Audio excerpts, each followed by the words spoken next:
Thanks for what you do with your podcast and all the rest. You're doing a great job. Hope everybody keeps tuning in. You get a lot of good info, a lot of insights, understandings of how to get strong, how to stay strong, how to use your strength. You do a great job, dude. You make things better than they are in real life, I think. If you don't follow Massenomics, y'all do it. Social media, website, everything. Massenomics.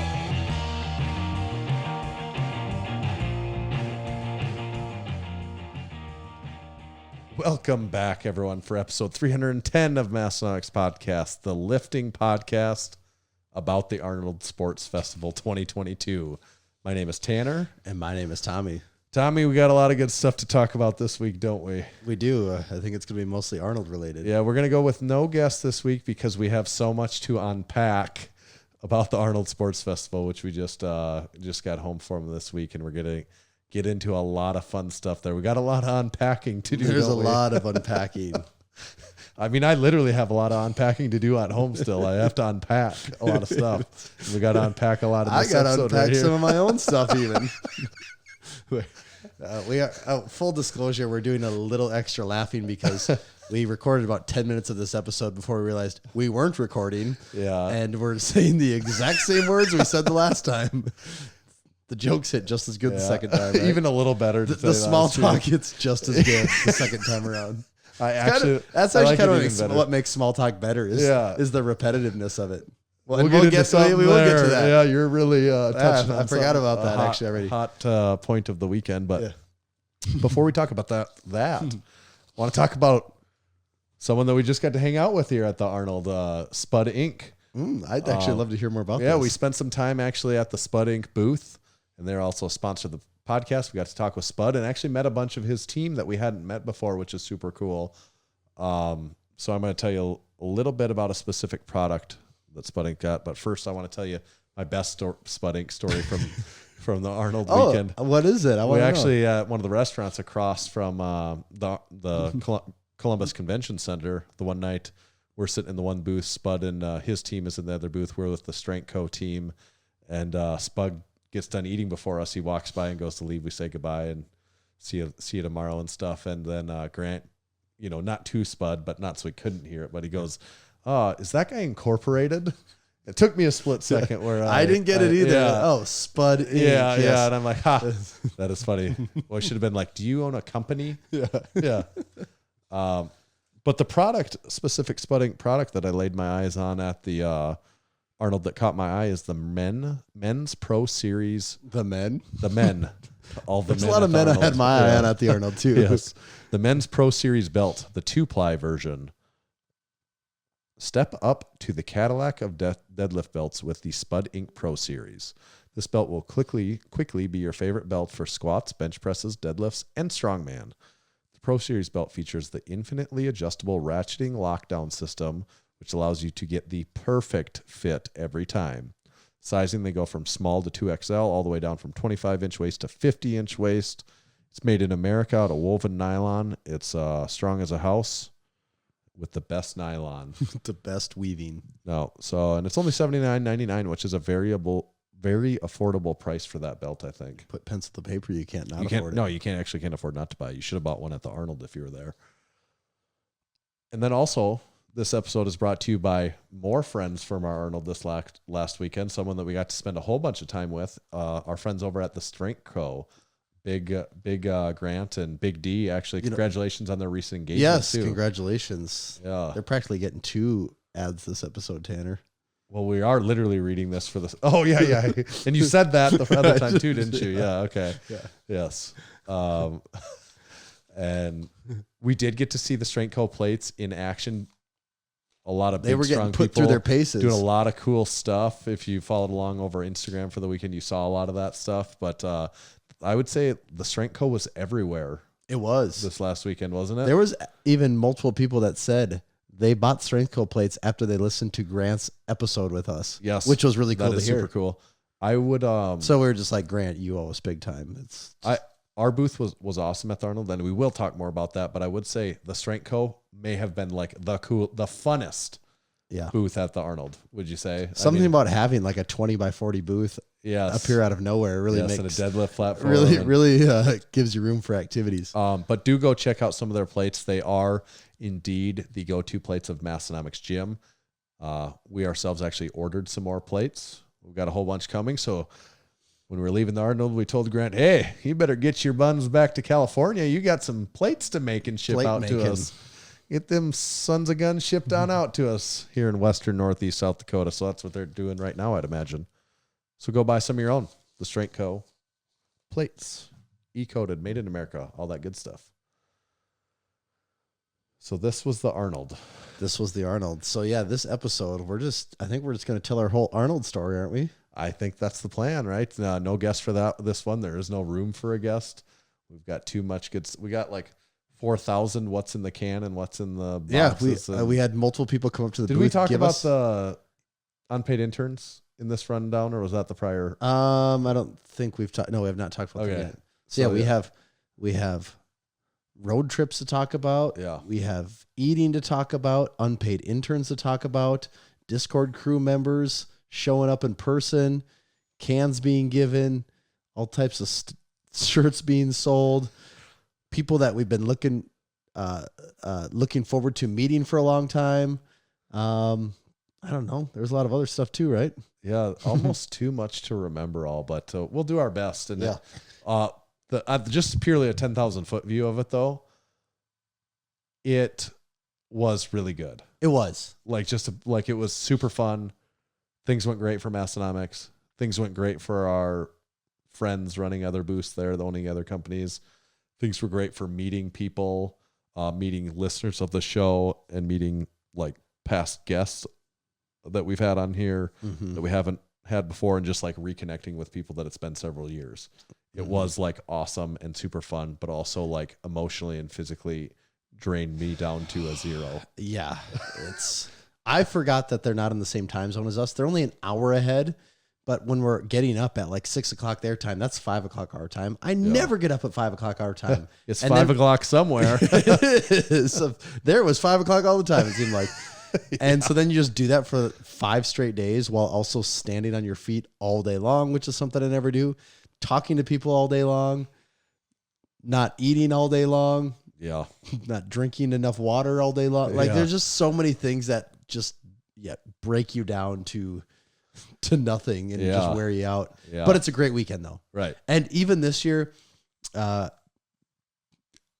Arnold numbers were down. Like we knew going into this, the booth numbers were way down. You could see on the map, they were constantly shuffling and changing things. And when we got there, you could see it. It was visible that things were very different. I throw out the number a couple times. There's for sure at least 100 less booths. There might be might have been 200 less booths. They did a good job of masking that. Creating the illusion that wasn't the case. Right, but there was a lot less booths. And foot traffic was quite a bit less too. It was for sure less, right? Like I never saw that thing where it's just the log jam, right? Where it's literally, I mean, you described it as you're in like the front row at a front 10 feet at the concert, where you're literally like that bashing into people. There was times where it's getting a little busy in this aisle, but it was never. Part of that's because of the layout, though, too, because things are spread out so much more that there's just more room for that. You know, even if there's the same number of people, probably never would have looked that packed. Yeah, but there was definitely less people. So even with the Arnold having less vendors and less people, they still have a big enough thing going on that it still works. Yeah. And I don't know if anything else can really say that. No.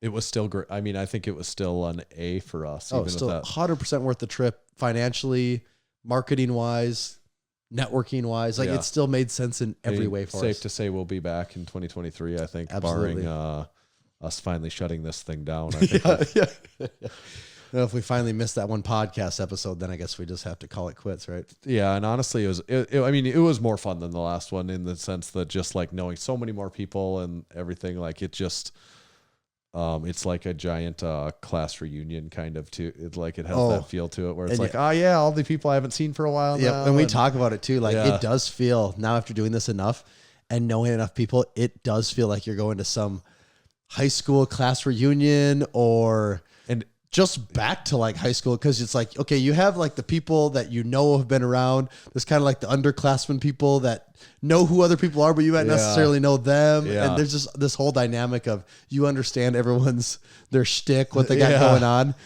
There's not a lot of places you can go and do that. No. So it is really funny. And it watching is the those old dynamics take place. Instagram coming to life is another good analogy too, where it really is like that, where you walk down, you're like, it's crazy. I saw so many people post images of them being there. Like we saw so many people, but yet I saw so many others on Instagram. I saw they're there. I'm like, I never even saw them. I know. There. And that's kind of a bummer. I'm like, dang, even though we saw so many, there's still so many more that I'm like, dang, I wish we would have got to talk to that person too. Mm-hmm. So should we start the story? Go through somewhat of a chronological order so we can try to hit as many highlights as possible, because there's a lot of really cool moments and things that will be fun to unpack. Yes. So starting at the very beginning, Tanner, you packed up pretty much everything from your house. Yep. You folded all the shirts, so you had them packed for a little while now. But you picked me up on Wednesday morning at Like 5:30. Yep. The trailer was loaded, ready to go. Yep. And we hit the road. Yep. And luckily for us, Western Northeast South Dakota didn't have any weather going on. No, it was actually it was real favorable for us, and we went a long ways that first day. We ended up making it to Indianapolis, Indiana, which is like, according to Google Maps, that's 16 hours to get there. So yeah, in the vehicle, 16 hours. You had in a couple stops for gas and food, and that's like almost a 20-hour day. Yeah, and so we were pulling the trailer, which I underestimated how much weight would actually be in our trailer with the thousands of shirts that were in there. So when I was dollying down the trailer, the back end of my pickup, I just kept sinking and sinking and sinking. And I'm like, shit. Like, I do not like the way that looks. So I had packed the trailer in a way that was going to be most conducive for unpacking the trailer when we got there, like to best fit our flow of setting up that booth. Like the 100 bowling balls you brought, you set them all in the back, right? Yes. So I did actually then have to go in and, like, when I had this really nicely packed trailer that I thought, going and then like haphazardly like kind of rearrange it, you know, because I'm like, frick, this was after I'd been spending a lot of time doing it, but like to even out some of the weight a little bit better. And it was a heavy load. We averaged, I just have a 1/2-ton Chevy Silverado pickup, and we averaged 10 miles under 10 miles a gallon. I would say we spent $1,000 on gas. That was one of the unforeseen costs not that we didn't really think about last time. Yeah. And gas was just climbing as we were going. There's been a record number of gas memes I've noticed today. Yeah, and we picked the perfect time to drive like 2,500 miles when gas is skyrocketing. Getting less than 10 miles to the gallon. And you could watch the gas gauge go down. Like our range was significantly lower than a normal trip. Well, you just couldn't go more than a few hours because you needed gas. Right. So, yeah, but the first day was very uneventful as far as the car ride goes, which is kind of good when you're doing something like this. 16 hours of talking about Massenomics. To tell you the basically truth. was that. Like if you were in there, you'd have been like, man, these guys have really talked about a lot of Massenomics Massenomics can't today. they figure out something else to talk about for a little bit? Like, yeah, I don't think we talked about much else the whole time. There was very little conversation that didn't involve Massenomics in some way or another. Yeah. Our initial goal was to try and make it to Champaign because that's what we did the first time. Yeah. And we made it to Champaign at like 6 o'clock ish. I think. Screw it. Let's keep on keeping on. Keep on going. So we went to Indianapolis. Luckily, our hotel was right next to the place that had the best cutlet sandwiches in town. That's right. The sign said it right on the door, so we knew we didn't have to double check it. I've almost forgotten about that part of it. I'm just remembering this right now. A long time ago, yeah. So we had 10 minutes before they closed, we got the pork cutlet sandwich, and it was good. And spoiler alert, we tried to go to a few Red Robins. None of them were real. They were all... Actually, on the way there, we tried to eat lunch at 2 different chicken places, and neither one would let us in. Yeah. So the first one, I didn't realize, I believe this is nationwide still, that Chick-fil-A does not let you eat in their lobby still. So we pull up after going all the way, you drive all the way across Iowa. It's like Highway 20. So you stop in Sioux City, and then we don't stop until, I think, Waterloo. And we go from the northwest corner of Iowa to like all the way south. east across the state, and then you like come at down. least halfway down the state. Yeah, and I think what was it? Is it Sioux City to Waterloo? Is that like 4.5-ish hours, something like that? I think like we spent like 30 hours in Iowa. it is. I never think of Iowa as that big of a state, Yeah. but then when we do that drive, I'm just can never get my head wrapped around how long that takes. So, anyways, we have to pee bad. We've been in the car a long time. We don't stop once, and we get to Waterloo. Chick-fil-A, here we go. It's right on the interstate, perfect, and it's drive-through only. So that's not going to work. Yeah. So then, like 2 doors down from that, there's Popeyes. Oh yeah, we'll go to Popeyes. We've never been there before. Yeah, like we'll go to Popeyes. We looked at it as possibly a step down, but we're like, we're willing to try it. It would be new for us. It'd probably make for a Yeah, we'd be something able to to have talk this about. conversation. Yeah. Get the Megan the Stallion hottie sandwich or whatever it is, and pull into their parking lot, and it's looking really empty. And of course, due to staffing shortages, They're closed. Their lobby's closed. Yeah. So then we have to go to Culver's, the old Midwest go-to, right? Yep. And for some reason, at 1:30 on a Wednesday, the average age in a Culver's is what 70 something. Yeah. It was everyone had Like white we hair. definitely brought the age way down. Yep. Tanner had his podcast tee on, and I think that was the first of multiple times of people asking, "Hey, is that you guys on the shirt?" Yes. And oh, are you guys brothers? Yeah, that came up multiple yes. times. Yes. So we got our Culver's break in. Oh, and the guy asked where we were going or whatever. I'm like, oh, it's called the Arnold. It's this big, I told him he understood we had a podcast. I'm like, oh, it's this big strength festival. And he's like, but he knew he was kind of maybe stuck on the podcast thing. And he's like, oh, do you ever talk to Joe Rogan? Like, no. Just seeing some of the No. basketball. Do you know Michael Jordan? Yeah. Like, it's just like, okay. Whatever. Man. Yeah. So we Sorry if you're listening. got a Culver's. Hit the road again, and I think we went pretty far that time. We didn't really make any real stops besides gas until we got to Indy, I think, right? Yeah, I think so. And what did you get? A Holiday Inn Express? Holiday Inn Express. That's sort of been the go-to. That's the go-to hotel of the Massenomics podcast. You know, it maintains a certain level of quality, except for the one we stayed on the way back. A certain level of expectations are assumed with the Holiday Inn Express. Yeah. And for the most part, those align with our basic needs. So yeah. that's worked well. But we woke up, Indianapolis, hit the About road. 3 hours to go, right? Yeah. It's just something like that. And remember, we're watching, and man, there's a lot of people with flags on the interstate. Is there like a parade coming through here? And I thought I had heard something about some sort of thing. Yeah. You go, I think there's maybe a convoy or something. Yeah, that's what I So called then it. Yeah. I'm Googling, and of course there's like another trucker convoy or like something. a nation, like from West Coast out to Washington, and we just happened to be like an hour ahead of it, maybe. Or, Yeah, you know, and just as like, time goes on, the flags and the people start to get more and more, and we make the joke like, "Oh, wouldn't it be hilarious to get caught up in the convoy?" Yeah. And that's why you're late to the Arnold. Our friends at Ghost, that's exactly what happened. to yeah, them. They got- the Go Strong people got delayed like 4 or 5 hours because they were got caught in the behind the trucker slow moving convoy. convoy, and you couldn't get around it. Yeah, yeah. So that sucks for them, but I guess it makes a funny story. Yeah, and it's good for us because we were we got to feel like a part of it, like they were waving flags at us. We also talked about, isn't it funny to think about how in all of these convoys, there's never anyone waving like a rainbow flag. You know, No. like there's never No. anyone on the bridge with like a bunch No. of rainbow flags. No, we were saying how it'd be funny to, like what the story we were talking about, like you show up with the rainbow flag and like, they're yeah, like, I'm here for the damn it, Bill, we're not doing rainbow flags at this. We said any flag but rainbows. Damn Go it. stand on the other side of the Didn't bridge. you get the email? So, We're not doing that one. so there was always an interesting collection Yeah. of people and flags out on display. Yeah. But then we got into Columbus it was before noon, wasn't it? Yeah, I think we got there by like 11 even. And Which we were feeling pretty good about. pretty cool too. Like now that we know the process well enough of even just like where to go, There was- like much the last less time we had to like anxiety. drive around the block. We didn't really Yeah. know what was going on. Right. Once you've done it and been there once, there's a lot less anxiety for that part of the process, I think. Yeah. And we pretty much got to back in right away, right? Like Yeah, we actually pulled in. basically right up. What was Yeah. that company we were next to? X-Fans, I think. Yeah. They drove from freaking California. Yeah. Crazy bastard. That's a long ways. Yeah. Anyways, we pulled in there and we started unpacking.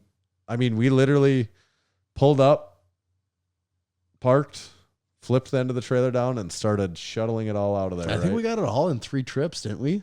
3 or 4 maybe. Yeah, because we had a really got that sweet mega cart that you can put like 9 boxes on at a time. Yeah, that was very helpful. And then just the regular 2-wheel cart. Yeah. So that part was good. We were efficient machines there. And then it was putting together a 20-foot booth, which we've never done before. Right. We had a vague idea of what needed to happen, but that when you have like 30 boxes of stuff, it is sort of one of those things like, where the hell do you even start? That is kind of the thing. It's like, I mean, I think we figured it out well, but it is a little overwhelming at first because there's so much to be done. Mm-hmm. But yeah, we kind of got our backdrop set up, got our shelves set up, and then, amongst other things. You build the display and figure out what would be the best spot for these things, what shelves, the most popular shirts, they're really easy to grab off the top shelf. So what ones need to go on the top shelf, what ones in the middle, what on the bottom. Yeah. But we got the system down good. We felt pretty solid about it. Everything was packed and put away. That part went pretty smooth. Yeah, it took a long time. It did. It took longer than I expected. I mean, I think it took us like 4.5 hours to. I don't think we left there until about 5. Yeah, actually. But it was nice though. We got there early enough, and we took our time. We were never rushing. Right. We never were missing it. We never unpacked and said, "Oh, we forgot this and this and this." Did we forget anything? By the end of it, we had a few ideas to optimize for next time, but there wasn't a thing that we're like, shit, we forgot to bring that. Which that's a good feeling. That might actually never happen again. Right. That is tough with that much stuff. That could be a one and only thing. Because there's certain things you can't afford to forget. But then there's a whole bunch of stuff that, like, if you do just forget it, it's just probably okay. Yeah. Or, that would have been nice to have this thing. And I think we had it planned out well enough. We didn't really experience much of that. But it was nice that we got there early enough that we went that extra distance the day before, got there early enough that Thursday, because it took us longer than we thought to set up probably. But even then we got done. And then we had enough time to, like, go to Hubert's Polish Kitchen. Was that on? That was on Thursday. Okay. Yeah, we did not anticipate that. Yeah, we ate lunch at like 4 p.m. on that Thursday because it might have even been close to 5. Yeah. Because I remember it was like, oh, should we stop? Or I think it was 1:30. We go, should we stop to eat lunch at 2? And we said, yeah, let's do it. And then all of a sudden it's like 3 o'clock. All of a sudden we started making we got to a point in the process where we're really making progress, like getting these shirts put out. Once you got the system, and you're just dumping shirts on the shelves. Then it's almost like a shame to walk away when you're getting that much progress. And so then, you look at the clock and it's 5 o'clock. We haven't ate basically all day. We should take a break. And we were trying to figure out where to go. And I could have swore the last time we went there, that market, the place that it's in, was I think it's just called the market. I thought it closed at like 1 or 2, but looked it up. Hubert's Polish Kitchen was open, so we got to go for our Polish. It's almost a buffet. We just loaded up on stuff. Got a ton of things. Pay for it. You do pay for it. It ain't cheap. Yeah. But we spent about $50 at Hubert's Polish Kitchen between the two of us, but so worth it. It was actually perfect the way it worked out that we hadn't eaten for so long. So you could go there really and really like, and the work was done, so you didn't have to worry about being all full and going back and moving stuff. I really got to enjoy that meal. That was probably the most satisfying meal of the trip, given like the exact timing, how hungry we were. That it's Hubert's Polish Kitchen. It's got this like now like back to 2017. It's got this half a decade like history with Massenomics and the Massenomics podcast. Yeah. It's just straight up fun to go there. I love to go there and tell the people that we go here every year. And the lady working, you were telling her, and she goes, "Oh yeah, Hubert's my uncle. He's not in today, or he left earlier today." Yeah. And so we ate our meal. What was your favorite thing at Hubert's this year? I always struggle because the pierogies are really good, and I like that little what's it? It's like a deep fried cheese. Or it's like a deep fried chicken ball with like cheese in it. What is that? I honestly forget even. That thing's good. And then I like it when they put the spicy beef stew on top of everything. That does it for me too. We had the kielbasa. Kielbasas aren't as hard to find around here, so that one's not. I always get the special. chicken cutlet. The chicken cutlet was good too. It's all good. Pierogies were really good though. It's all good. Yeah, it's hard to beat any of it. What did you say with the pierogi? You said put a little bit of the little filling of the pierogi. You put a little bit on the chicken cutlet. That was good. It's it's almost like the sauce for it. Yeah, yeah. And this was the first taste of welcome to the Arnold. We're getting up to leave lunch or to leave our dinner. Yeah. And I'm just thinking in my head, I cannot believe we haven't seen anyone we know yet. Like we've been outside of right next to our booth. We saw people. That's the other thing too. All the other company booth owners that are farther ahead in you than the booth setup process. While you're setting up, they get to come over and harass you and like ask you a bunch of questions, want to chit chat. And it's so annoying because you're like, no, I just want to get this damn booth put together. I don't have time to talk. But these people are like kind of already almost done and stuff, so they get to do that. So people were doing it, and it is nice to see and talk to people, but we're just so focused on work. So you can't even really get in. But we hadn't really, outside of the other company owners. Yeah, and well, that is normally how the Arnold is. You walk anywhere and you see people you know. Right. And actually, we took a picture in front of the Arnold statue, and there's 2 news crews in front of it. Yeah. And we're like, hey, is that cool if we pop in here? They're like, you guys do whatever you want. Yeah. And then, so that we kind of thought about sticking around long enough to photobomb in the back. Yeah. But we asked this newscaster to take our photo, and while he's doing it, he asks where we're from, and we say South Dakota, and this guy standing there goes, no one's from South Dakota. Yeah. And he said, where? And we tell him Aberdeen. He goes, oh, the Golden Eagles, Northern State Wolves. And so clearly this guy knows Aberdeen. Turns out he's from Rapid City. South Dakota. Yeah. Right. He did stop by the booth the next day. Oh, did he? He didn't know it. And I go, Rapid City. And he looks at me and goes, oh, it's you guys again. So he said, I'll come back. And I don't think he did. He could have when I wasn't around. That son of a But anyways, bitch. so we get done eating, thinking in my head, I cannot believe we haven't seen anyone we know here yet. And we're walking, and you go, Tommy, is that Max over there? Yeah. And I'm looking, and it's like, yeah, that's Max Ada sitting right there. Like, that is him. And so we go over, and you go, oh, hey, Max, it's Tanner and Tommy from Massenomics. Oh, he's pretty mellow. To him. It's like kind of with his family. Yeah, cool guys. Yeah, nice to meet you. And asking him how the food is. Yeah. And he says, good, but it's no Taco John's. And that was so like, funny. An on-the-spot thing. Yeah, that was hilarious. It was good. So we see him. Then we go down the stairs, and there we see the first intern of the weekend. Yeah, the first crew member that we ran into the weekend. Mini Action Jesus. None other than big mini Action Jesus. Yeah, in the flesh. I like to say big mini Action Jesus because it makes even less sense. So.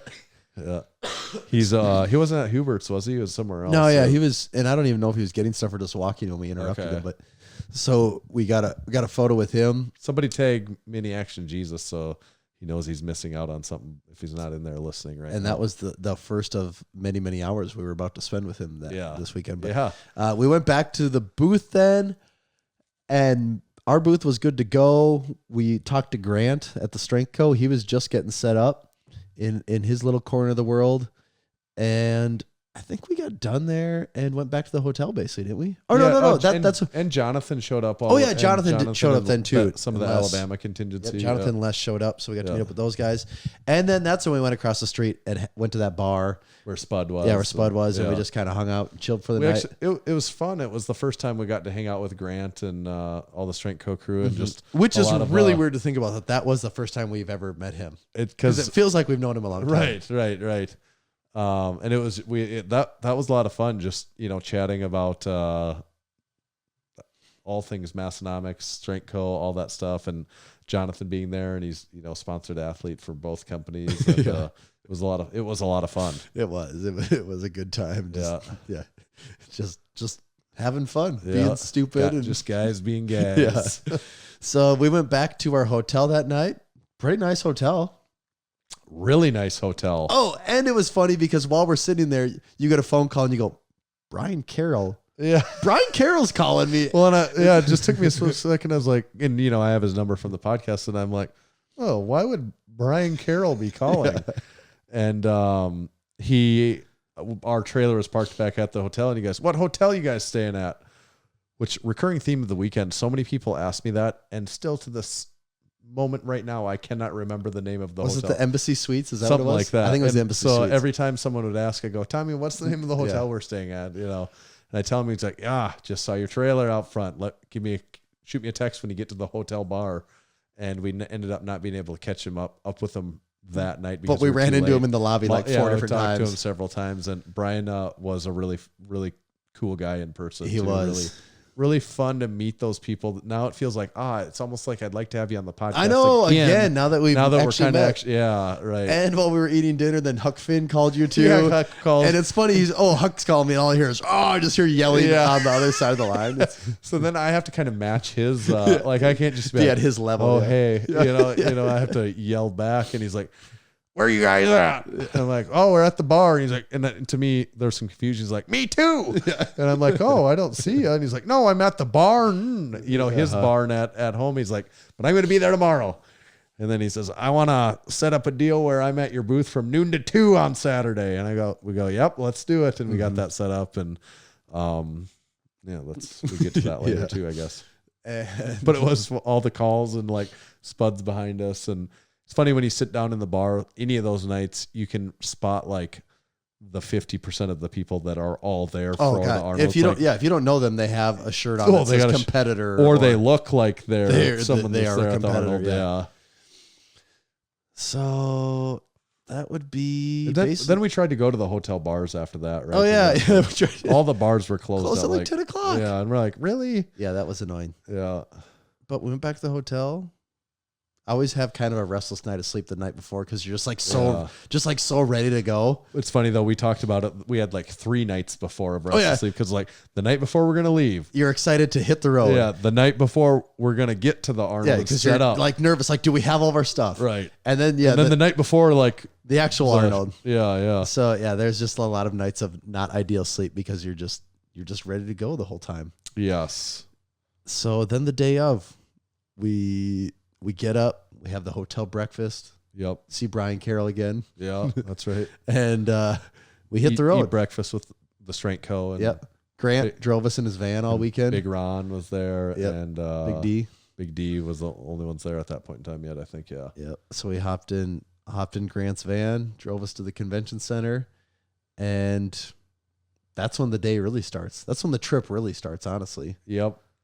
And I mean, it gets to be a blur at a certain point, right? Yeah, I was going to say, like, highlights of the first day, I really struggled. Yeah. to think of any one thing sticking out. We sold a lot of stuff. The first day actually went better than we thought it was going to. Yeah. The first day for sales was exceeded our expectations. So that was a pleasant surprise. That was the first time we got to meet Big Eddie in person. Yes. Eddie was helping out with the Highland unpaid intern Discord crew member, corn-fed Highlander, Big Eddie. He was helping out with the Highland Games competition, which was really close to our booth, actually. Mm-hmm. So I got to listen to bagpipes for like the first 8 hours of the day. That got a little much. Yeah. It's one thing when you're there partaking in it, but when you're just overhearing them very loudly all day long, you don't realize it till they stop and you go like, what just changed in my life here? Yeah. So it'd be the bagpipes. But that was when just really getting to meet all the crew members started to roll in. And there was too many. Like, we're going to forget them all, but there was probably at least 15 of them, right? Just some of them that, of course, Big Eddie and Big Mini Action Jesus. Mm-hmm. Special, well, we'll talk about more about that, but just as we're talking crew members that we did get to meet, Big Andrew Montoya. Mm-hmm. Big Kevin is like what's RSG, his Kevin, RSG. The other Alabama contingency consisting of the Misfit Barbell group, which is like the Love Ladies and the rest of those guys. They gave us each a shirt for the Misfit Barbell. Really cool. Got to talk about them. Like, they've got a cool gym going there, and I think there's a lot of parallels to like us starting Massenomics gym and what they're doing with that. So that was super fun to talk to him about that. Can't remember her name, the gal that was wearing the Raw Power. I know. I don't remember her name either. Raw Power and I know. And I don't know what her name is in the Discord. And I know if you're listening, make sure to say something, and we'll say your name right now. Know instantly. Yeah. Boy, there was a lot. We figured there's probably like 15 to 20 at least crew. Big Emmett. Big Emmett, yes. We talked. He was only there on Friday, I think. So, but he came by a couple times. Yeah. Big Emmett. Somebody take Big Emmett. He was there. There was a lot, and Big Jess. Oh yeah, Big Jess, Big Jonathan, Big Grant, Big D. Mm-hmm. Yeah, and it's Jess as in Big Jess Bittner. Mm-hmm. Yeah, there's a bunch, right? And there was. I at least forgot over half of them. Yeah, already. And it's always so funny when people come up and buy stuff, and they don't say until like you get them all checked out, they have their items, you say you're all set, and they go, oh, by the way, love the podcast. And you're like, no, leave with that. Yeah, and we'll have a great time right off the bat here. Because don't save that little nugget for the end. with us having a booth there, it's different than some other companies. Maybe also similar to some companies, the more I think about it too, but there's two types of people that come up, generally speaking. Those that don't know anything about us other than they walked by, they saw these shirts, they want to buy one, they think it's cool. They saw the drink spotted, they want to buy one, they think it's cool. They saw someone else walking around with one of our shirts. They said, where do you get it? They came to us.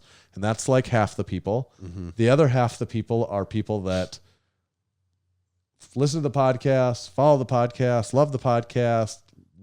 Maybe they just know a lot of people just know us for our Instagram. They love the content I've seen the stuff around before. Yeah, I've seen the stuff around. We kind of know, like people, they know us.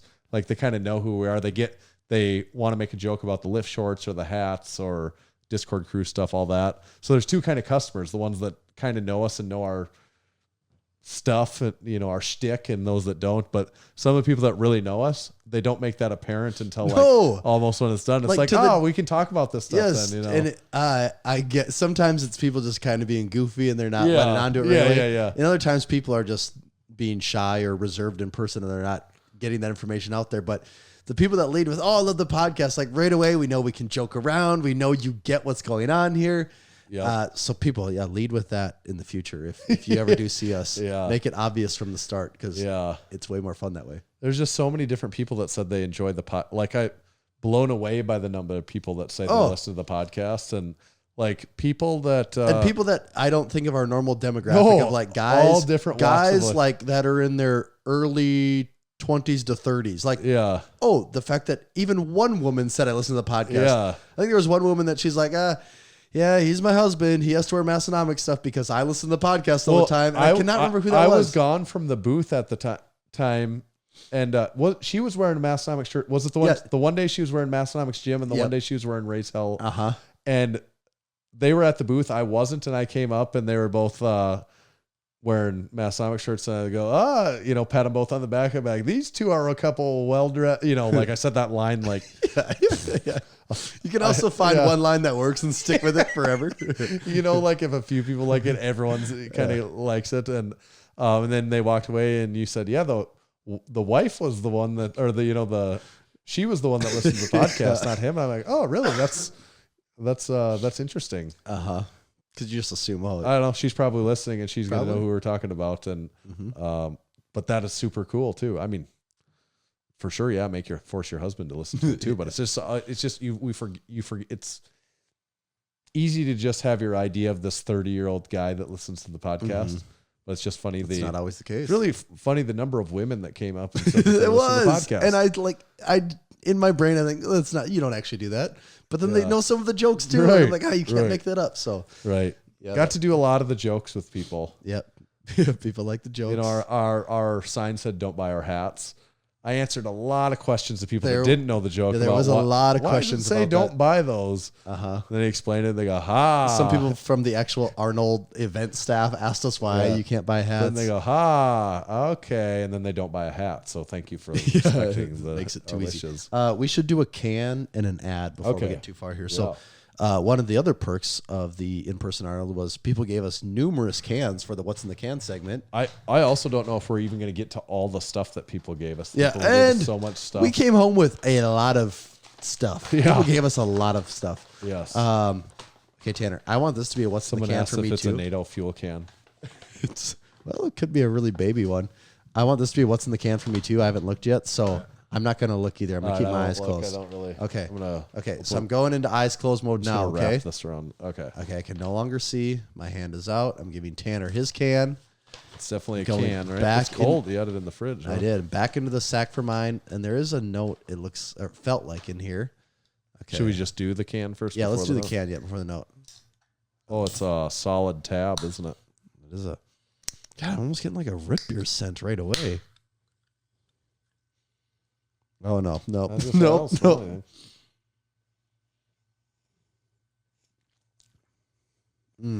Definitely very fruity. Don't know why I said root beer.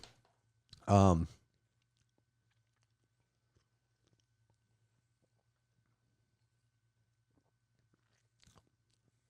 I don't think I know that flavor. And it's strong, too. I just can't put my finger on it. And I didn't even see the color of the can to influence me, It's got to be like a raspberry or something like that, doesn't it? Or a strawberry? I was wondering if it's like peach. I I don't know if it's quite peach though or not. Do you think it's peachy at all? Because when you said it smelled like root beer, I really smelled it. I'm like, it smells like peach skull. You might to be me. right, actually. It smells like it gave me like a slight memory of trying to chew peach flavored skull and me getting sick from it. I'd believe peach here. I could see like a peach tea Or something sometimes like then that. it's like mango or Yeah. it's not really mango. If it's though. anything mango, I'm never gonna guess it because Maybe it's I'd go peach. nectarine. Nah, I wouldn't. I That'd would be never pretty, guess it. I'll say peach tea will be okay. my guess. Oh, that's a good guess. Should we check then? Yeah. It's bubbly. White peach? ginger. White Oh. peach ginger. Okay. We're pretty good. I think that's as good as you freaking get on that. Wow. Because what'd you say? Peach tea and like Yeah. white peach tea. Because Yeah, it's never just peach. You know, Right, it's never gonna be right, just right. peach. Ginger's practically tea. So, okay. And I cannot remember who gave us this. Was there a note then? Oh shit. That's okay. Yeah, let's see in here. What do we got? I remember the it's in a transaction. Home Depot bag, I so- remember you grabbing Yeah. it and taking it and putting it somewhere, but I can't remember who gave it to us. Let's see what we got here. This should hopefully tell us who it's from. That looks like a long note. Okay, it is Kevin RSG. Okay. I Okay, wasn't Big for Kevin. sure. Thanks, Big Kevin. Dear Big Tanner and Big Tommy, do you know what's in your can? I do, and I think it's, and I do, and it's thanks to you that I give sparkling water a fair chance. Now I enjoy a nice crispy boy when I'm not having a flat of pounders, or as we Ohioans, how do you say Ohioans? Ohioans Yeah. might get a rack of Busch lattes or a 12-pack of can bottles. What's a 12-pack of can bottles? Maybe meant can or bottles. Yeah. I enjoy your pop culture debates and discussions, such as two spaces after a period, GHR versus GHD, or the existence of Red Robin. I want to leave you with a fun Or list lack thereof existence, if you ask me. a fun list of debate topics and would love your input. Is a hot dog a sandwich? I would say no. It's a hot dog. No, I don't like that. I don't either. wanna- I don't like that one. I don't even like that question anymore. Is water wet? I would say yes. Yeah, that's a kind of a brain buster, isn't Yeah, it? it is tricky, but it's a liquid. I feel like liquids are wet. That's like, I my mean, quick if you're asking answer. me if I have to choose one, I'm going to say it's hard for me to say it is not wet. yeah. Does pineapple go on pizza? I think it has its place. I think it has its place too. It's not in my top 5 ingredients on a pizza, Right, but I'll eat right, it. Right. Is it pronounced GIF or GIF? I think we've said GIF, GIF, yeah. right? It's GIF. Is Ohio in the Midwest? Oh, that's Just barely. yeah, Eastern Midwest for sure. Yeah, Eastern edge. They're on the Eastern time zone. To me, that's kind of an indicate that says something to me that they're in the Eastern time zone. Yeah. But you also can't say they're East Coast either, though. They're Western And East. it pretty much looks like when you're driving around there, like you're driving around this part of the country too. Yeah, I'm going with Big Eddie even said East Coast time zone. I kind of that's an important factor to me. That carries a lot of weight being in the Eastern time zone. Yeah. I just have a hard time saying something's East Coast when it's not on the coast, you know? No part of it touches that coast. That's where I Right. struggle with that. Right. So, just barely makes the cut if it does. Kevin's answers were a hot dog is a sandwich, yes. Water is wet, yes. Pineapple go on pizza, yes. GIF, you know, I'll project my version of that. Yeah. And he says Ohio's in the Midwest. Prove me wrong. So you guys do have a compelling argument there with the Eastern time zone, though. Right. That's the best argument I've heard for that. Yep. He said, just want to thank you for what you do with the podcast and all the rest. You're doing a great job. Well, slaps knee. It's about that time. Big Kevin at Kevin _RSG _18, west side of northeast Ohio. Did he include a diagram? He also included a diagram of can't wait for the curl hard cool beanie knit hat to drop. Well, just you wait. Well, he's actually kept at this point. Kevin's already seen. Yeah, he has. Yeah. And by the time this comes out, you'll know that beanies are. Well, we did. I mean, everyone saw our stuff that we had at the Arnold. I mean, everyone's zooming in on the things. So we dropped the beanies. We did. They went over good. 4 color options. I think we still have all 4 colors available. We should. They're really nice, and the number of people that said, "Wow, these beanies are a lot of people really did. nice." Yeah, I was amazed at for us. This is our first time having a beanie like this with the patch sewn on the front, and the number of people that unprompted just came up and made the comment, "Oh yeah, that's a really nice beanie." yeah. Or actually just bought it out of the blue too. Didn't Right. know anything about our company. Just And bought, just the, bought beanie the beanie. and went along their way. Kevin is a fun guy, though, wasn't he? He was a fun guy. Yeah, the Yep. beanies. Then the Arnold is new, or Massenomics is numero uno T. Came Classic. Came back out of the comeback. vault. And then when we do that drop on an undisclosed day next We'll just week, say it's next week. There is something else in there A little secret something. that I don't think even anyone from the Arnold knows what's coming there. So, don't. and it is not on our typical drop day, even is Yeah. it? Thursday ain't the day. Yeah. So keep your eyes peeled. Yep. Beanies Beanies are very cool, though. You're gonna want to. Yeah, turned out really good. My son's not even 2 and he loves them. So They're great for people of all ages. speaks to everyone. First day. What do we do that night?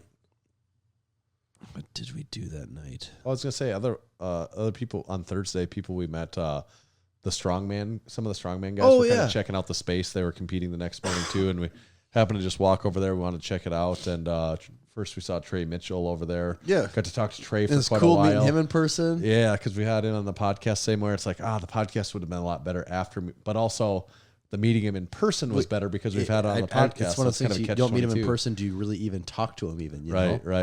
Right. And it was really fun. We had quite a good conversation with him about the events coming up and other competitors. Oh, and shit, Tanner. I forgot to read the ads yeah. too while we were stopped. I'm just going to read them now before we break up the flow here too Okay. much. I'm going to take you on a little step back in time here. In 1995, Maurice Big Mo Huffman founded SwissLink. He had a partner based in Switzerland, and their mission was to bring authentic Swiss Army goods to the United States and into the hands of those yearning for quality gear at uncompromised prices. Over the years, that mission expanded to nations across Europe and beyond. Now, for nearly 3 decades, Big Mo has been traveling far and wide in search of the best items for military forces around the world. Big Mo doesn't only find authentic military clothing for SwissLink, he brings in everything you can imagine from Czech Army bedpans to Italian champagne glasses. At SwissLink.com, you can find classic military surplus uniforms, a great selection of military-issue backpacks, tools, wool blankets, NATO fuel cans, gas masks, emergency food, first aid kits, survival packs, camping gear, and so much more. There was no Oxford comma there, in case you're wondering, Tanner. okay, I was. SwissLink's I thought I could unrivaled... tell by the way you read it. Yeah, I just kept going. SwissLink's unrivaled collection and dedication to quality customer service sets them apart from the rest. Treat yourself to the real thing with authentic military surplus and save 15% off your first order from SwissLink.com with code MASS at checkout. That's code MASS at checkout. Visit SwissLink at SwissLink.com, SWISSLINK.com. Thank you, Would you say SwissLink. 15% off 15% with off. code MASS? Your first order That's a with steal. code MASS. Someone make sure to tag us whenever you get something from SwissLink.com and use code MASS. We'd love to see what you're getting from SwissLink. Get one of those NATO fuel cans and fill it up. It'd I be want a very expensive piece. Yeah, that's true. Yeah, with everything going on. You know, with everything going on. Yeah.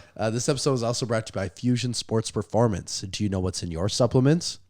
If you use Fusion Sports Performance, you always will.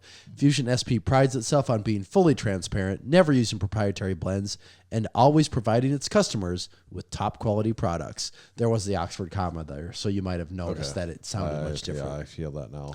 They offer 2 pre-workout options with Super Soldier pre-workout and Mad Titan High Stim pre-workout. Both have proven ingredients at their full clinical doses to maximize performance, increase muscular endurance, improve focus, and get you that much sought-after pump. Both are favorites among strength sport athletes. Healing Factor post-workout combines BCAAs with a full serving of creatine monohydrate and other great ingredients to help maximize your efforts in the gym, build muscle, and recover fast. Fusion's whey protein isolate not only tastes great, It also has 27 grams of protein per scoop, 0 fat, and low or no carb options depending on the flavor. It doesn't contain any soy or gluten, and it won't cause any stomach discomfort. Available in vanilla ice cream, chocolate of some sort, and frosted cinnamon roll flavors. Most orders are shipped within 1 business day, and every Fusion Sports Performance product comes fully backed with a 30-day money-back guarantee. Go to fusionsp.net and use code MASS, that's MASS, to save a massive 20% on your order. Thank you, Fusion Sports Performance and Swisslink. Thanks, guys. There was a little debate on the Discord as you were reading there. You know, this was also like, it took me some time to wrap my head around. Someone, especially our Canadian friends, they said beanies don't have a flip. Toques do. That's also what I always grew up. Beanie was to me the hats that like the single. Yeah, that's what everyone I knew called the beanies. But being in the industry now, everyone calls industry man. Well, everyone calls It's just beanies. Yeah, but like when I grew up, like if someone said beanie, they specifically meant the ones with no flip. Just like that's what a beanie was the one, and like because a lot of people wore those. Yeah. That I don't know, maybe that was definitely more popular. That was a more popular style in the earlier 2000s. But now, like the printers, like a lot of the other people that are selling merchandise, like they call them just all beanies. And so it's like, okay, so what do you have? Beanies and stocking caps? Like, well, that's what I call and all Canadian people all say toques, which I didn't know that until recently, and now that is becoming more common. Doesn't sound weird when I hear someone say it like it used to, but I always called those stocking hats. Like what we have now was a stocking hat or a stocking cap. Yeah, but and then it's like people don't say that. What's the difference between a hat and a cap? Right? I don't know. Like I use those interchange. Like from my corner of the world, I use those interchangeably. Yeah. I use just beanie and hat interchangeably. Yeah, like that's it's like a hat for your head. It's like a hat for your head. But yeah, I get that where they're coming from on the beanie. I always agreed with that, but apparently that's not common nomenclature anymore. The times are changing. That's right. Bob Dylan said it. What did we do Friday night? That's a great question. I know we did something every night. So we went with we went with it was us and the Strength Co. and Eddie. Was that night? Yeah, and we went to was it Parlor right across the street or Parlay right across the street? Fancy. Yeah, that's where we went, and they could not get your drink order no matter what happened. No, they brought me. It was funny because they came over to the table. They go, Shirley Temples, guys, and we're looking around like, no, really? Who ordered Shirley Temples at the table? Not for us. So you didn't have your drink then. Then they came back with a glass of whiskey. Like it was like a shot of whiskey. Yeah. And they go, here you go. And you're like, still not right. Yeah. And I'm not really sure. Did you ever even get your actual beer? Or did you end up getting drank someone one of else's? Jonathan's. Okay. And then like hours later, they brought one finally. And I'm like, okay. Yeah. Thanks. So it was me, you, Jonathan, Big Eddie, and basically the Strength Co team. Yeah. I went to dinner that night. Ryan and Ron. Big Ron was there. Yeah, Big Ron from the Strength Co. It was fun. They had decent food, pretty expensive place. Yeah, not cheap. No. Little rich for my blood. And then Huck Fit, we were going to meet up with Huck Fit and those guys, and they actually happened to show up right in that same place. So I ran in behind them and got them, and Huck Finn goes, "What are you doing here, you idiot?" Like he would. Yeah. That brings me back to something that started on Friday that we haven't talked about yet. Was maybe the catchphrase of the weekend. Yeah. My favorite, it was one of my favorite parts of the weekend is asking people if they are working hard or hardly working. It's just always the dumbest thing. It's like the thing you say to everyone. Oh, it's like right up there with, I see they let anyone in here now. Yeah, it's one of those sayings. And I said that several times too to people. Like, yeah. And I really like, I guess they let any old son of a bitch in here. I really like that, like hitting them with that one. Yeah.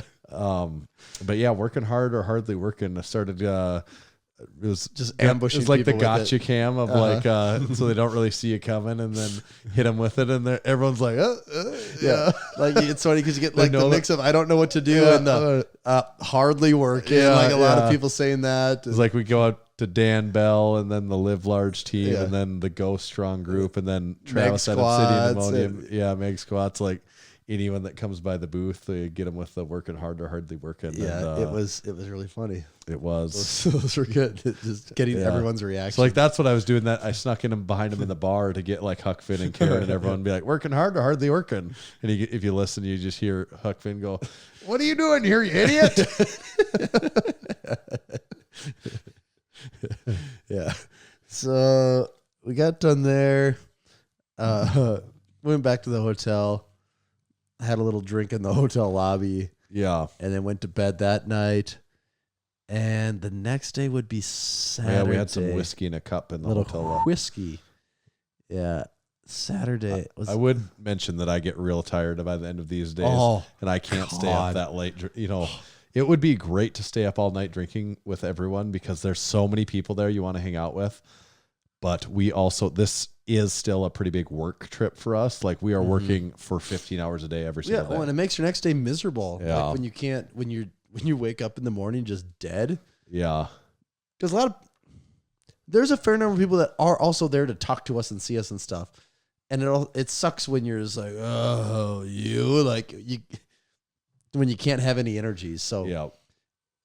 there's a certain level of, it's a marathon, not a sprint for this thing. True. Oh, and when we did get to meet Alexei Novikov that Oh, first yeah, night yeah, too. yeah. And he did seem a little melancholy, He did.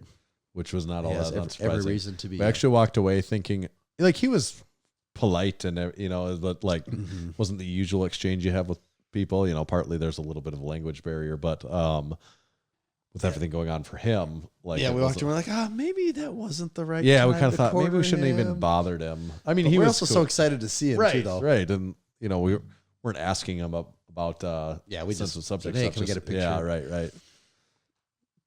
So then we went into Saturday. Yep, the big day. Again, it was just selling a lot of T-shirts. But the big change for Saturday was Grant over at the Strength Co. He got to move his booth. got a bit of a booth upgrade. Yeah, And he got to put it next to the center stage, which was traditionally the stage that would hold the strongman stuff and all that. yeah. And he got a big booth. It was a size upgrade. For him especially, it was a location upgrade. Yeah, a layout upgrade. Got to put his deadlift platform out there front and center with his bars and Yeah, and he turned it plates. into sort of the Strength Co cage, you could say. Yep. So they had like spots lined up for people to deadlift, and there's come basically from the crowd and do the people were doing, coming like, from the crowd and tandem trying it. deadlifts and Yeah, stuff. trying out the bar and the plates and Saturday, the big event was kind of Dan Bell, Brett from Ghost, John and Jonathan. Was it those three mainly? Yeah. We're deadlifting that day. Dan did like 800 for a set of 4 or 5. I know, it's stupid. Yeah. But great. I think Brett hit a PR deadlifting that day. And Jonathan pulled, I don't even remember what he pulled. Jonathan had a speedo on. That's all. Jonathan, that day, he did a 745 single. Later that same day, he lifted with, I can't remember who, and he did like a 605 for a set of 5. Mm-hmm. The next day, he deadlifted again at the Strength Co. with, like when Big Jess was deadlifting. Well, did she deadlift 2 days in a row, or did she just deadlift on Sunday? Because someone said, and Big Jess. But I think she just deadlifted on Sunday. I think she just deadlifted on the one day. Yeah.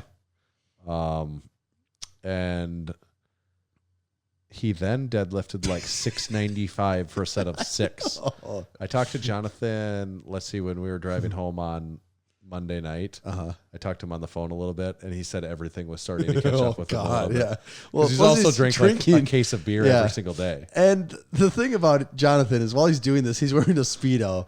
And So he was going around the entire expo well, all weekend in yeah, just so a Speedo. once he got down to the Speedo, no more clothes are going back on. And that's how it was. He had just a Speedo and shoes on like the rest of the weekend. And as soon as it started, like guys the were funny lining thing up is- to take pictures with him. we never really thought, it was never like, whoa, what's he doing? It was just like, well, yeah, that's what he's supposed to do. It was Yeah, never yeah. seemed weird to us. It never did. It doesn't seem. But it weird. was so funny because someone had a picture of him in his Speedo from behind about to Yeah. deadlift. So he's bent over, and they go, "Oh, Tanner, look at this picture." And I saw the picture first, so I'm waiting for your reaction. And after a few seconds, you look just at go, it with like, "I don't know what I'm looking at." that wasn't a joke. I was looking at it and just like, what is going on? Like, I'm like, where's his head at? Because I thought it was like a front-facing picture, and I'm like, I don't understand what I'm seeing on the camera. You go, "I don't know what I'm looking at here." Yeah. And then it clicked that it's just Jonathan bent over from behind. Yeah. But And then I was like, oh. yeah, so he had his Speedo on the rest of the weekend, and there was a good chunk where he's just hanging out, a good chunk of time where he's just hanging out in front of our booth. And you can just see the people look at him and kind of laugh and move along. Well, then eventually one guy goes, "Hey, can I get my picture with you?" Yeah. And as soon as that happened, it was almost like a line appeared behind him Yeah. of people asking to get a picture with him. Or a girl would pop up and say, "Hey, can my boyfriend take a picture with you?" Yeah. And I think some of it was just putting their boyfriends on this because they'd be like, "Oh, man, like, oh, you got me." And, Yeah. But it was hilarious. And I love seeing the pictures of Jonathan in the Speedo, I love especially with the guys in the suits. Did you see those ones? Yeah, with the yeah. And Jonathan made a comment like, "Oh, when they say it's business casual." Yeah. And so it's like 4 guys in all suits and then one guy in a Speedo. And it does not make any sense why I this like is happening. the this way. superhero, the people that were in body paint and just wearing a Speedo superhero. Yes. And this guy, what is it? I don't know if he was like painted to look like Iron Man. I don't even Something remember like what it that, was. yeah. Yeah, he's full on body paint. Only thing he has on is a Speedo too. And he comes walking over and Jonathan looks down and goes, "He's got a lot more going on than I do." And it was so funny when he said that. So then he took a picture with these guys. Yeah, but it's putting out the vibe. And now just come to expect it. Like that's almost just what I assume going forward now. Huck, Finn, and Karen, and all of them were by the booth for quite a bit on Saturday. And Karen was back there helping us out. Karen's back selling for us. Yeah, and kind of several. Huck kept calling her Benedict Arnold for trading, and we kept saying we got her in the. He's looking for her. We're like, we got her in the back pulling screens for us. Yeah. And then I don't know where we're at, but it's important to mention. I think Big Eddie and Big Mini Action Jesus said. Did we talk about how much they actually helped us out? So yeah, now at this point, by the time Saturday hits, those guys are in the trenches with us. Yes. At that point, they've put in some time, and they're still going to put in a lot more time. Yeah. Those guys basically were around the booth almost the entire weekend. So this is our basically this right now is our supporting members segment portion of the podcast where we like to highlight some of our supporting members. Some big, important, cool, strong, any of those words you can think of. Some things that they got going on that we think it's worthy of reciprocating that support. So these are people that are in our Discord crew or just supporting members. And how do you join, become a supporting member? Massenomics.com/join. Yeah. You can sign up to support the podcast. And Big Eddie and Big Mini Action Jesus were kind of the the MVPs of the day for the booth, I think, especially on Saturday and Sunday. Of the weekend, really. Yeah. And they were working. They were selling. They had the system down. There's a lot of people that come over and want to stand behind the booth. Oh, there's also a lot of people that want to help, and then after about 30 minutes, they go, I got stuff to go do. Yeah, which I don't blame them. No, yeah, I don't blame anyone if that's what happens. Yeah. But these guys were in it for the long haul. They even brought Scants with them too. Yeah, Scants watched over us all weekend. Yeah, and he got in a whole bunch of pictures with a whole bunch of different people. There was a lot of some of those Scants big in the background. deadlifting videos. Scants is in the background of it. Scants in the background. It's so funny because if you're not in the Massenomics supporting membership club, you probably if you're not a close follower, you don't know. But he's in all these photos and pictures and everywhere. There was only a couple people that go, "What's with the guy over here?" Yeah. As To random everyone as it else, was to just have this guy stand there flexing. But he was wearing a Massenomics, so it's kind of looks like only a couple people ever asked about it. It was just like, okay, that's just how it is over here. Right. Touching on, as long as we're in the segment, touching on a few other supporting members. Big Dalton, he had posted a while back. I made a note of this. Supporting member, Big Dalton, he lost 35 pounds in a year. And then just recently hit a 6-pound PR in his competition deadlift at 529 pounds. So getting leaner and stronger. Yeah, so that's cool. And then the other one I was going to mention is Big Jace. Just recently here got engaged. He welcomed Big Heather into his family's crew, he said. So congratulations to Big Jace and Two Big Heather. crews become one. Yes. Yeah. Eddie and Mini Action Jesus, Big Justin, they really pulled through though. They did. Those guys did a lot of work. And just so everyone's clear, there was no money that changed hands. They still can officially be labeled as unpaid interns. We're not given money, so they actually had to pay us to be there. Yeah, there's something else I was going to say about those guys, and now I forget. They were good advertising for us though too, because they're walking around and one of them wears 3X and the other one wears 4XT. So it was like great. Like, look at these giant guys. Hard to miss them. Yeah, right. Yeah, if you're wondering, Mini Action Jesus is not mini. He's full life sized. Yep, he's the full thing. Yeah, nothing mini going on there. It was a lot of fun hanging out with those guys. It was. For that long. It was cool. Yeah, you never know when you haven't met someone before. Is it going to be tolerable to be around this person? Yeah. Luckily for us, it was tolerable to be around them for 3 days. Also thinking other people. Big Swim Hat came around. He was there a little bit on Saturday. I think he was competing on Saturday, but he was there a lot more Sunday. Yeah, got to hang out with him a lot more on Sunday. Mm-hmm. Saturday night. Well, actually, Saturday is Saturday the day that the most exciting thing of the weekend happened.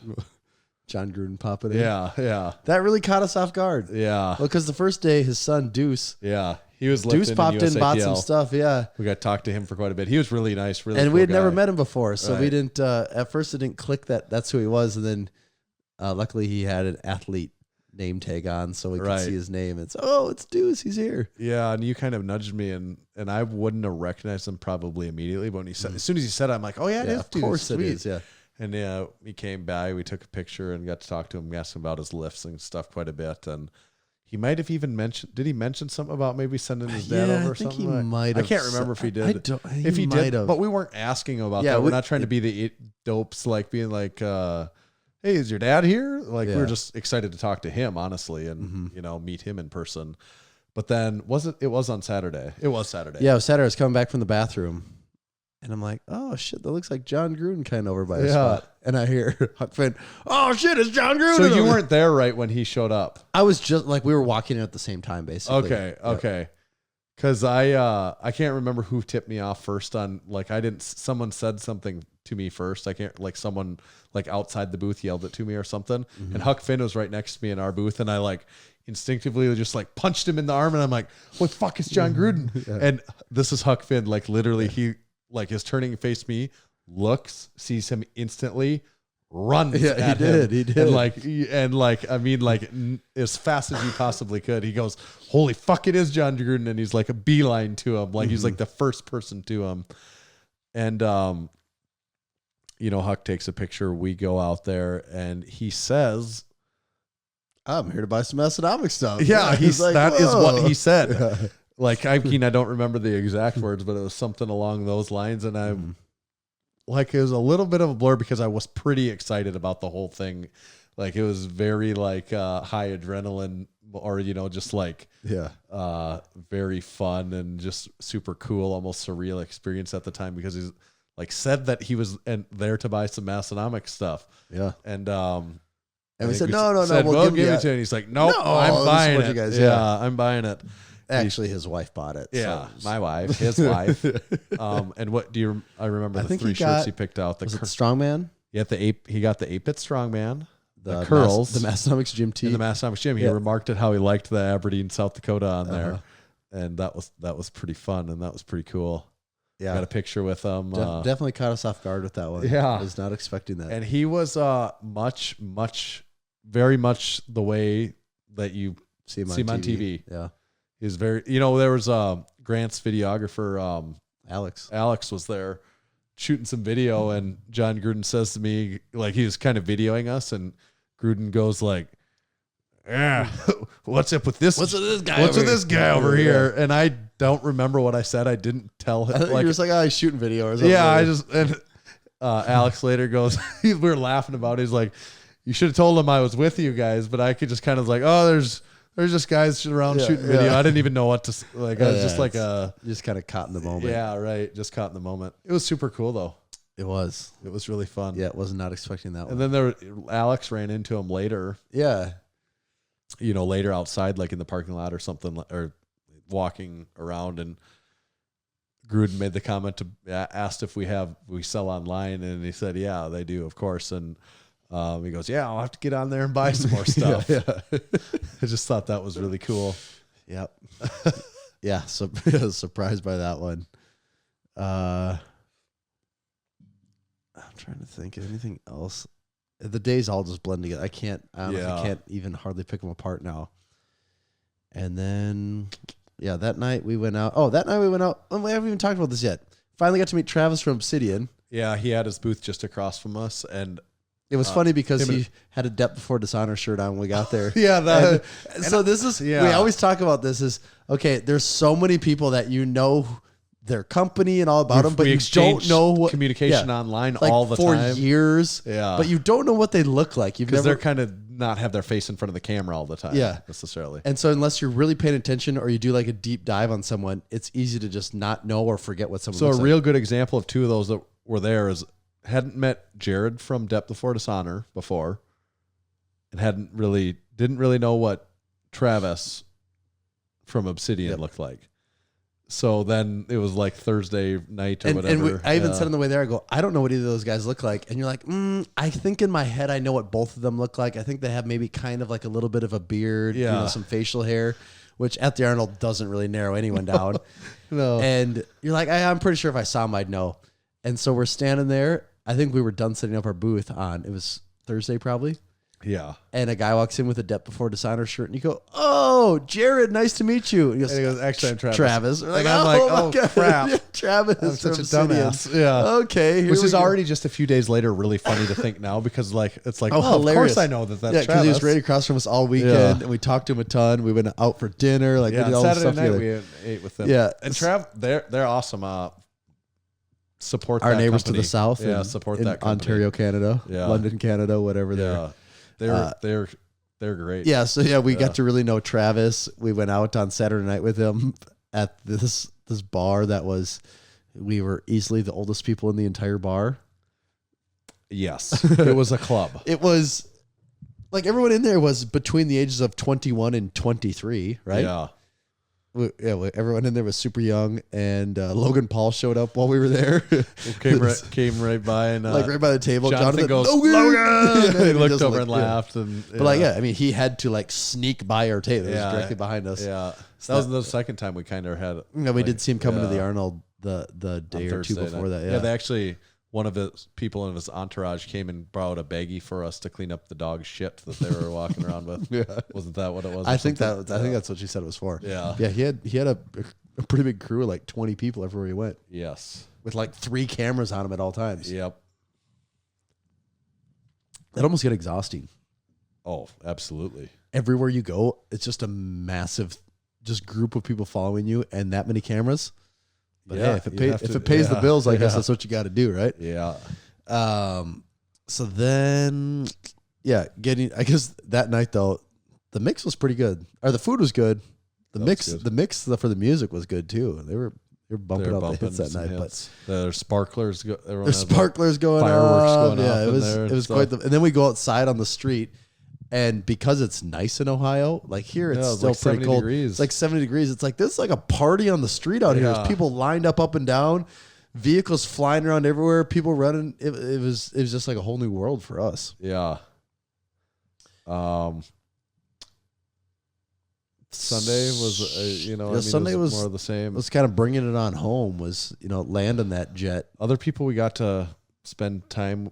Talked to, met Hayden from Hybrid for the first time. Yeah, he came by the booth.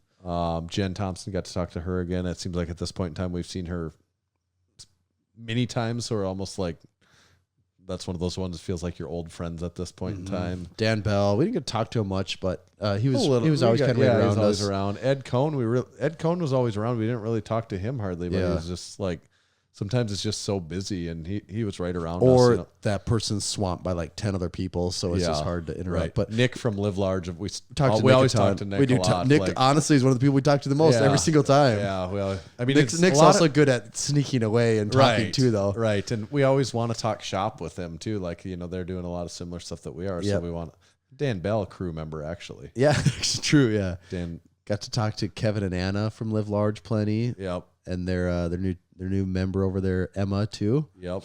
That was fun. Right next to us was Meg and Ryan with Buff Chick supplements and strong supply. Yeah. Oh, kind of fit, kind of fat. Oh yeah. And then we got then I guess who was biased and kind of fit, kind of fat. Finally got to meet all the people over there that we've Mina, like 5 other people yes. that they had there too. I can't remember everyone's name, honestly, to tell you the truth. But like, obviously we've had Dean on the podcast before, so it was really cool to meet them in person. They're all super nice. Every single one of them on their group was really, really, really nice. The next to them was Strong Supply, which is Meg's thing again. She had some other people there that came over and talked to us a little bit too. Directly across was the whole Ghost crew. Yep. Sarah, Abby, Brett, by now. Alex was over there. We got to meet Alex Uslar for the first time. Maybe talk about getting him on the podcast. Sean Noriega came by several times. We got to talk to Sean quite a bit, and he was a really nice guy to get to talk to in person. Lane Norton came by a couple times. We got to talk to him. Angelo Fortino came by, and Steve DeNovi, our Two White Lights podcast competition guys, and we got to talk shop with them. And the entire, by coincidence, that round table from the Garage Gym episode. That's right. Jake from Garage Gym Experiment was there. Hadn't met him before. The moderator. I forget his name. And then it's Kaizen or Kaizen. Yeah, I don't know what it is. I think it's like Kaizen on Instagram. He does like a lot of cool woodworking stuff. He made like the really fancy the wooden drink spotter. And so that was fun talking drink spotter stuff with all of them. Yeah, it is. The more you think, like the more people that I'm like, oh yeah, we hung out with them, we talked to them. They were there. Yeah. Jessica came by multiple times. Yeah, Big Jess. We got to hang out with her quite a bit, and that was a lot of fun. She, kind of tried to talk her into changing from the Canadian forklift to the Canadian silly goose. I'd like everyone to continue to work on that because it's like, that's a really good nickname. Like there's Canadian goose. You just put the silly in. It's like the Canadian silly goose. I think it's an awesome nickname, and I think it's better than the Canadian forklift. I'm in our own biased. self-serving way. And I would. She seemed pretty receptive to it. I'm not sure if like her quarter of a million followers are going to be as receptive to it. It's also funny that like she knows the cutout of scams. She's like, oh yeah, this guy's Canadian too. Yeah. He does the garage thing. Yeah. So it really is Big Jess in the Discord for anyone that's wondering, and she does follow along. So she knows what's going on. And then Ghost Booth, everyone over there. They had who else? Oh, TD Smash was around a bunch. Julius Maddox was around. Yeah, TD's always awesome. Yeah, TD's like at feels one like point, he I thinks think he went to the bathroom, and I was like the only one at the booth for some reason. Yeah. And he came behind the booth, and he's sitting there, and people are coming up. He's like, "This and Live Large are the only clothes I wear. These are the best clothes you can get." Like talking to people. I'd buy that hat if I were you. Yeah, giving the sales pitch, and you just tell people like, "Why are you? Who are you? And why are you telling me all this stuff?" TD is really cool. He is, and he's always fun. He's always fun. He's like. Sometimes I'm almost like, you're actually a little too cool, to be friends with me. He just seems like he's always having a good time. Right. Yeah. So that the strongest ever trading card. Well, there's Ghost, and then Travis and Danielle. At Obsidian. Got to talk to them, watch them put on their sales pitch for ammonia all weekend, and watch people just freak out. Yeah. And then next to them was strongest ever trading cards. It was Brian over there. Yeah. And Brian McKean. We got a set of trading cards. Very cool. Yep, they are cool. My son was pretty jacked about I those. bet he 'cause was. He's a big sports cards guy, and Jason. Jason. Jason Mike, right? Yeah, he signed his and stuff. So, and they got the TD Smash. Should have got TD to sign his. I'll take it next time we see him and get him to sign it. That'd be cool. Yeah, they got some big plans for that. Yeah, the cards are really cool. They are. And then we said live large already. I think Yeah, going down. before Dishonor was. Oh yeah, farther and down the way then, then. just a couple more Getting down the to way. meet Jared and his Our I don't know. significant other. Yeah, that's the other thing we talked about. Like a lot, you make the assumption of wife and stuff, but a lot of times it's not wife. Yeah, it's usually not the case. right, actually. right. But they were awesome. You know, first time we talked with them on the internet a lot of stuff before, and they were really fun. Phil from Strength Guild, Yeah, Jim Wendler. Phil brought Jim by. Phil was there on Friday, I think, and we talked to Phil first time. I think that's the first time seeing him in person. Same way we talked to him several times. We've been on his podcast. Talked about getting him on our podcast, and then also when he brought by Big Jim, the next day. I think we'll probably be able to get Big Jim on our podcast here sometime soon too. And those guys are just super down to earth guys, and just like a couple of dudes. They were cool, They were both they were both fun and cool to be around. Jim was really super nice, Mm-hmm. and like just really sincere, and I don't know how to describe it, but he almost unassuming. Like if he was just walking by himself, walking down the aisle, I would be like, I would look at him and be like, is that Jim Wendler? Mm-hmm. And then I'd be like, nah, that's not him. Like if honestly, like I think a lot of people. I think that'd be most people. They'd be like, no, that can't be him. Yeah, that was pretty cool for me. Him as Jim being someone that I'd followed for as long as anyone when it comes to like powerlifting or lifting. It was really cool for me to be able to get to meet him in person, and like when I say meet people, not only meet them, but then like sit around and talk with them for a while. Have the time to have a conversation, talk about a few things. Yeah. Is there anyone else we missed that? I mean, we absolutely miss people, absolutely, but I just can't think of anyone else off the top of my head. Yeah.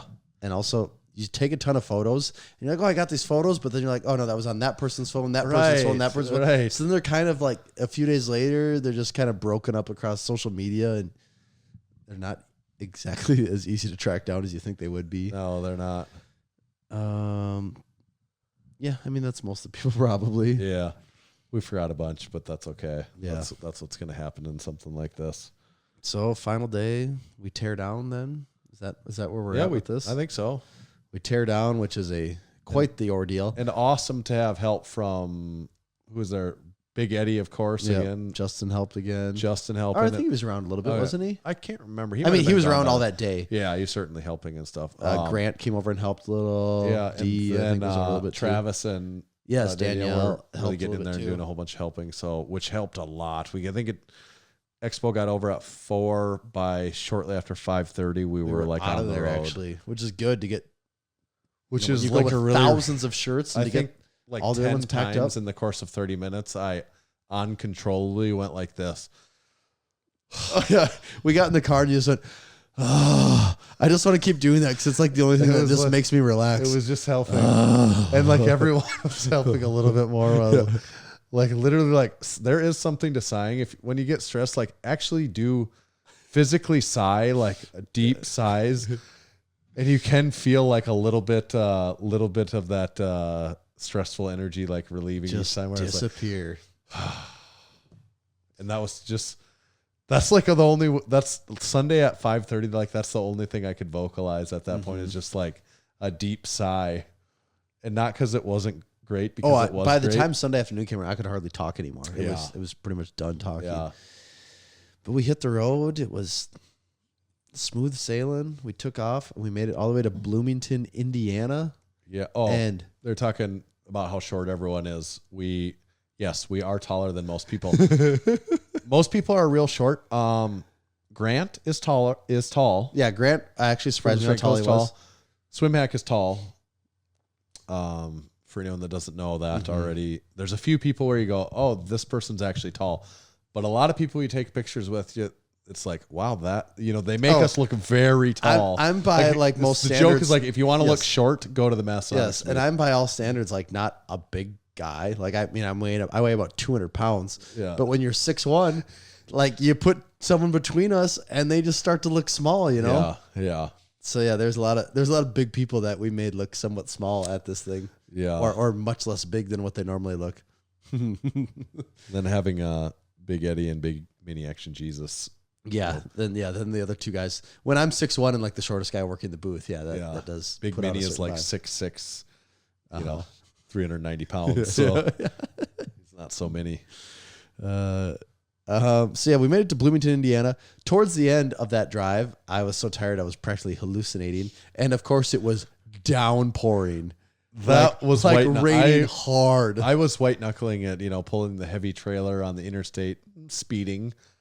I guess that's not interstate where we're at, probably at, but the divided highway, and you get behind a truck and it's hard to even see what's going on. It's getting hard for me to know where the lines were on the road. Oh, like it's heavy traffic too, and the lights start to kind of just mess with you. And so by the time we got to the hotel that night, we were ready to be done. I was really thankful, like when we pulled in there, and it was like, oh goodness, I was getting tired, but like it wasn't like I was falling asleep. It was almost just like my eyes couldn't they just wouldn't stay awake anymore. Well, I literally couldn't like focus properly on. Well, things. you just start to lose points of reference. Right, like you don't even know where to look. Right, That's what it's like. You can't comprehend it anymore. Yeah. So we went to bed that night, and the next day I had a bit of an adventure because my father-in-law is an electrician, and my wife's dad, he had, this was, I think, on Friday at the Arnold. I got a text like, hey, where are you guys at? I bought a truck. And it's like, I'm kind of thought it was a joke. Yeah. And then I was like, I just won't worry about this. And then Sunday morning, my wife texts me and goes, so are you getting that truck? And I'm thinking, oh, that was a for real thing, actually. Yeah. So I looked, and it was maybe, I don't know, by the time it was all said and done, maybe a little over an hour out of the way, maybe. And so we pick up this truck, and I didn't know what I was picking up. We went to this place. It was like a little shop out in the middle of the country. And I basically said, all right, Tanner, you can just drop me off and go. Yep. And these two guys pulled this full-size, what is that? Like a, I mean, it's a dually. Probably. I never saw it. Yeah, it's like a 1-ton truck with the full, what did you call that? Like the utility service body. Yeah, service body in the back. And I got to drive that thing 10 hours home or 12 hours home. Yeah. Was not quite expecting that. So, so that's how we came home in different vehicles. And that thing has it has 2 fuel tanks. I think it must be 75 or 80 gallons because I didn't actually need to stop for fuel. And I thought I would catch you, but I'd have to stop for a bathroom break, and then I'd have to stop to eat. I was also, and you were booking it. Well, I was playing a game in my, I was turning it into in order to keep myself entertained. I wanted to see if I could not allow you to catch me. So when I would fill up gas, I would run to the bathroom and run back out and do speed runs. And what my downfall how far was, can I make it until he can't catch me? What my downfall was the gas gauge in this thing was not working. So I got 5 miles down the road. Mine coincidentally was having problems. Which I never had a car with the gas gauge problems, and then 2 in 1 weekend. Yeah. But I first picked this thing up and the gas tank's full, and I'm thinking, great, I can go a long ways. And I'm not even 5 minutes down the road, and I get the ding, ding, ding for low fuel, and I'm like, really? I read that wrong? There's no gas stations anywhere near here. So I'm kind of panicking and thinking, well, I guess I'll just have to see what happens. And then a few minutes later, I'm up to full fuel again. It's like, what the hell is going on here? And then I just realized every so often it would go down to 0 and then it'd go back to where it was. And so my range went from 700 miles to 600 miles. And then eventually we were getting close to Sioux Falls, and it was getting to the point where if I didn't stop, it might be a little close. And so then I did finally decide to stop in Sioux Falls. Well, there was an issue with the gas tank on this thing where I guess they got it figured out already. There's some vent or line or something that get plugged. Mm-hmm. And when that happens, you basically can't put gas in at any speed at all. Yeah. I should say diesel fuel. You can't put any, or otherwise it was starting to spill out. It started to bubble out. So I had to just sit there with the handle at the slowest thing. Yeah. And after 10 gallons of that, taking it took me over 10 minutes to put 10 gallons in. I wasn't going to let you catch me though. And once that happened, you were gone. There was no way I was catching you. I almost didn't eat anything all I had was in one of the stops, I got some gas station chicken tendies. Did you? And that was the only thing I did a gas station. They were good chicken tenders though. Holy shit. I was like, now these are a delicate, it was some shitty gas station, and they were excellent. I had those at 10 a.m. somewhere. I did a gas station burger in Waterloo again on this. Actually, I was going to get Culver's. I'm like, I did that, but I missed the exit for that. And so I did the next one. and I got a gas station burger, and it actually worked out good. And then I stopped at the Flying J in Sioux Falls, and they had this big ass like meat lovers pizza, and it was, and I said they had a special for like 2, and the lady said, "Do you want 2 or 1?" And I said 1. And she gave it to me like, "Oh, this is the biggest piece of pizza ever." Yeah. And then when I got to the car, I realized she actually gave me 2. So hooked it up. The other pro tip. So I stopped at a Flying J. I don't even remember what state it was in.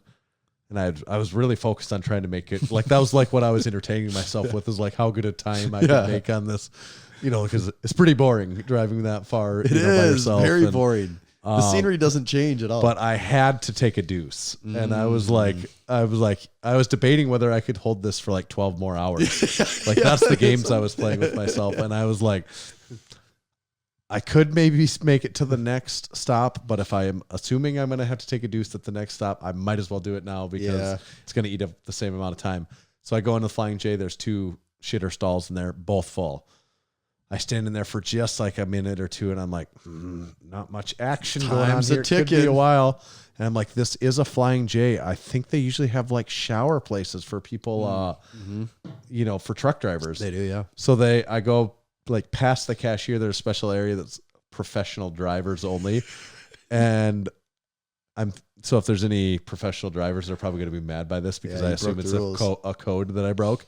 But literally, as I'm walking to it, I'm thinking of my story of how I'm just you had a trailer, so you kind of were. Well, I was pulling a trailer, but I'm like, oh yeah, I'm off duty today, so it's like I'm still like in the crowd, and I'm like thinking of the kind of truck that I drive. I'm like, yeah, I drive a grain trailer with hopper bottom. It's a Freightliner, very elaborate lies, sleeper in it and stuff. Just thinking of stuff that I would say although nobody, it was just funny because nobody's going to care. I'm like thinking I'm sneaking into Fort Knox, but go in there. Great bathroom. I bet. Great bathroom. I bet. Nobody in there. They don't let the professional drivers down. That is where the clean, nice bathrooms are at, is the professional truck driver. The secret's out now. All you have to do is have the courage to walk past the sign that says professional truck drivers only. Backup story. Right. You have to be quick on your feet with and have at least a little bit of truck knowledge so that you can bust it out. That my backup plan was I am hauling this trailer across the country. So it's kind of, and it is work related. So professional drive. At that point, you are driving professionally. Yeah. You're not doing it recreationally. Great crap in there though. It's real good crap. Glad I stopped. That's good to know. Great crap. Would recommend Flying J truck driver exclusive bathrooms. So yeah, we threw everything out of the trailer, threw it into my garage when we got back here finally by like 8 or 9 p.m. And still working on unpacking now. Still working on getting caught up on sleep. I told you before this started, there's only a couple times in an entire year where I go to bed for the night before 9 o'clock, and I did last night, and it was amazing. It was amazing. Yeah, it's so good. I am not caught up. It's late again tonight. 10:15. Another one of those days, and we still got stuff to get to right over here. Oh God! So this is just some things that we got from our. We still have numerous what's in the cans to get through, numerous sack segments to get through. Still, I'm just gonna say this is a depth before dishonor flag that we got. Yeah, pretty cool beans. That'll go up in the gym somewhere. If I don't know where I'm gonna find any room for a flag of this size when all of our walls are almost completely full. But got to make room. I do like this flag. It's kind of like a classic. It is depth before dishonor look, if you ask me. I bought like a Live Large poof ball stocking hat. I know I got that there. I didn't bring that along with me. Bells of Steel they hooked us up with a whole bunch of stuff. Yeah, they did. I think these are hooded sweatshirts or something in there. The hoodies here. They also got us a little piece of equipment. I haven't even opened it up to even. I got to unpack it and find it was like a glute ham slider. Or yeah, we got to look at that. I don't know what that is. They dropped it off right at the end of the day, and we haven't really had time to get through everything. Got to check that out. And then I was gonna buy a weight tree from them, and they actually just kind of hooked us up on that. So that's cool. Yeah, shout out to those guys. Yeah, and that weight tree on wheels. It's like the 3 horizontal pins. It's like 5 foot tall. And it's got the 4 barbell holders on it. And I haven't used it with weights yet, but I've rolled it around, moving it in and out. And Jonathan rolled out straight coat plates on it. It's a really nice weight. It's a really nice plate tree. I do like that. So I'm excited about getting that. Then There's more. well, this is from Big Ben Pollock, Massenomics athlete. He's got his own knee wraps and wrist wraps here. These are the 24-inch PhD, Peak Human Development. And if I remember right on this, you got to take that apart because this is kind of a unique feature of his. It's two different. So you put it on, and it's the lighter material at first to get you the start of the wrap. Okay. And then it's the casting, like almost like the Phantom. That's a pretty good idea. Yeah. So it's like the two I was wondering two what different was going parts on of there. that. It's a pretty interesting design, actually, and I think he makes these along with our friends over at Pioneer. So it's like that two different styles sewn together. That's a unique Because I have take on wraps like this from Frank. and like Lift these Evil. lighter ones, I would say are how like gangster wraps are. Yeah, the old slingshot ones. Where the outside of this is just so tough. And like I haven't looked at the knee wraps are the same idea actually. Are they? Which that's kind of interesting too. Yeah. I'm surprised that hasn't been done before. I mean, it could have been. I don't keep up super on the wrap thing. God, these are long. Yeah, interesting. But Wow. so the first half is this. So it's kind of just like two wraps sewn together, basically. and these are the 2.5 meter wraps. But for guys that don't use knee wraps, don't these seem really long when you look at them? Or even for guys that don't want the world's stiffest wrap on their wrist, but want something maybe think a little more. Those wrist straps are super cool. Yeah, I mean, that and is actually, cool. if you wear knee wraps, I think these would be pretty interesting to try too. These are called the Peak Human Development. Do you see what he did there? He took the PhD, Peak Human Development. I like it. And I think these are for sale now. I know he's been working on these for a while. Are they on his website or Pioneer? I think they're on his. Okay. But I don't know. Maybe you can buy them on either, too. I'm not positive. We should look into that. We'll look into that and follow up. But check them out either way. If you go on Ben's Instagram page, even, you'll find it. And this is a pretty interesting design. Yeah, I like that. A little ingenuity. Yep. Something different. Just when you think there's nothing different to be done, They do it. they do it to them. Then there's other stuff that Travis of Obsidian got us a new Obsidian banner, hooked us up with a whole bunch of ammonia. Some So I have to bust tees, that out later. stickers. Oh yeah, we got shirts from him too. Yeah. Let's see, some of the stuff I literally haven't even Travis, unpacked yet. we're set for ammonia for years. Yeah, I have so much ammonia now. yeah. Then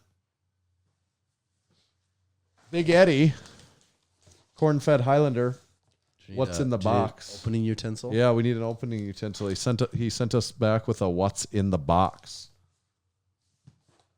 What's in the box? So do you know what's in this? I don't. Okay. I do not either, but knowing Eddie, it's going to be good. And I'm trying to get it open. I saw him kind of packing this up. Didn't really know what he was up to until later. It was a what's in the box, and I was like, oh, that's like a what's in the box for us, huh? So now we're finding out what is in the box. If I can ever get this dang thing open. He sure packaged it correctly. Yeah.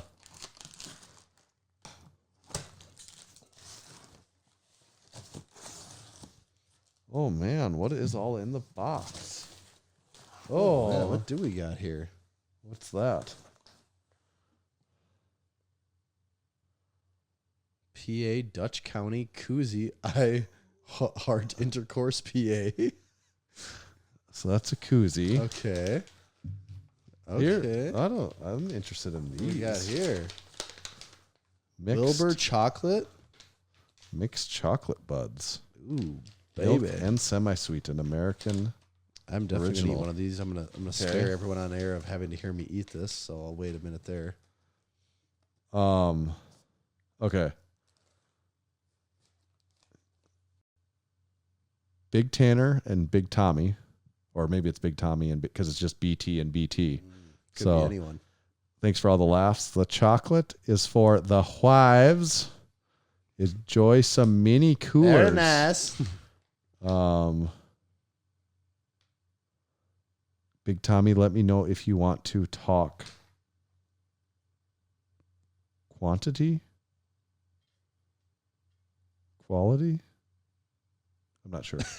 Can't you read that? It starts with the Q. Lift hard, live easy, Big Eddie. Oh, and so then there's this more is for here. me. Okay, there's more. Maybe it'll make more sense here. This is out of one of Grant's bags. I remember that. Here you go. Are these okay? These are labeled. All right. Oh, and so look, he sent us a Massenomics sticker. Oh, perfect. Thank you, I've Eddie. always wanted one of those. Yeah. All right, so we got this envelope, this padded envelope. And what could it be? What could it be?